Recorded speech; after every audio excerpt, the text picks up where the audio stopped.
પરમ વંદનીય આદરણીય શ્રી રમજુ બાપુ અહીંયા પધાર્યા છે। આપણે એને હાર્દિક રીતે આવકારીએ છીએ। સ્વાગત મહાભાગા। બોલીએ શ્રી અંબે માતની જય।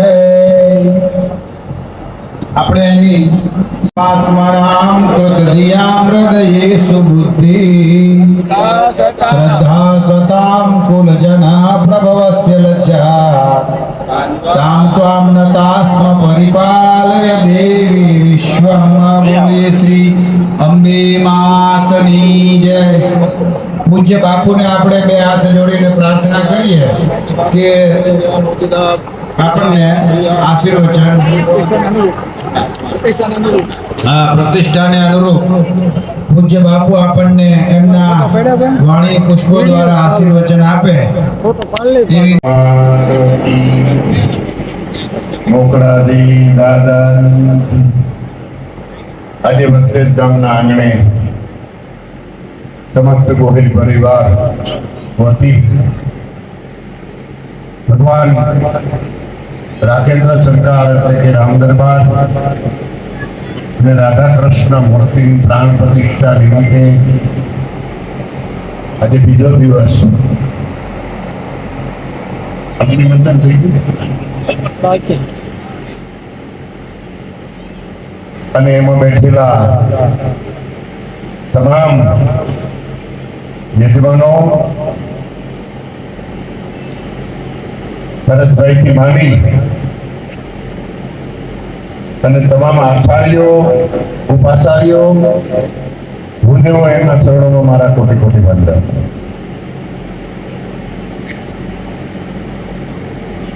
આ ટૂંક સમયમાં મંદિર સોરો કહેવાય પણ ચોરામાં રામજી મંદિર ટૂંક સમયમાં જો આવું ભવ્ય બનાવ્યું હોય તો આ ગામની શ્રદ્ધા દીકરાથી માંડી યુવરાજભાઈથી માંડી સમસ્ત ગોહિલ પરિવારનું યોગદાન એકતા હમણાં આપણે પછી ગામ મોલી દાદાની નૂતન પ્રતિષ્ઠામાં અહીંથી 500 માણસો ત્યાં સેવામાં જતું હતું। એ જ મુરલીધર પાછો જો વર્તેજમાં આવ્યા હોય તો એ વર્તેજ ગામના આવો ભાગી છે। એવા રામ દરબાર અને મુરલીધર દાદાને પ્રાર્થના કરું કે આ મંદિરની પ્રતિષ્ઠા થયા પછી એકાદા વર્ષ પછી આ જગ્યા ઘણી મોટી છે, અમે ભાગવત સપ્તાહ થઈ જાય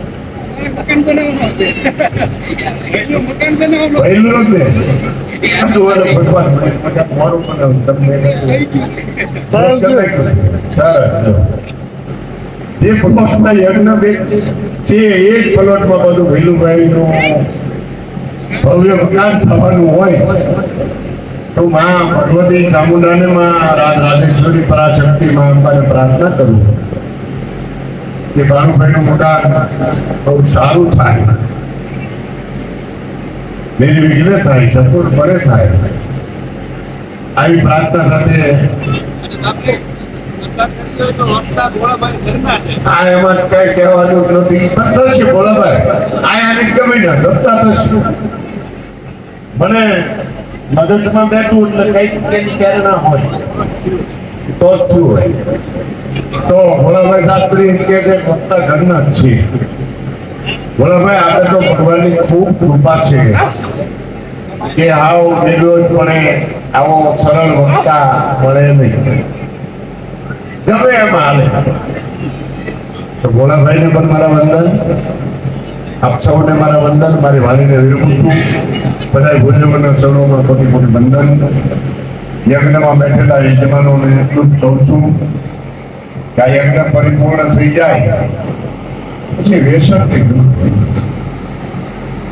તમારી પ્રાર્થના છે, કારણ કે તમે બ્રાહ્મણના રૂપમાં તમને બેસાડ્યા છે, પછી આ શરીરને કાલે જે સુધી થઈ છે તમારે, એટલે હવે એટલું જ કહું છું કે બીજું તો ભગવાનની દયા છે વર્તેજને, પણ કદાચ કંઈક નાનું મોટું વ્યસન હોય તો એનાથી દૂર રહેજો, એકતા રાખજો, અખંડિતતા રાખજો. ભુવા શ્રીને પઢિયારને મારા વંદન, આપ સૌને ભેટ છે.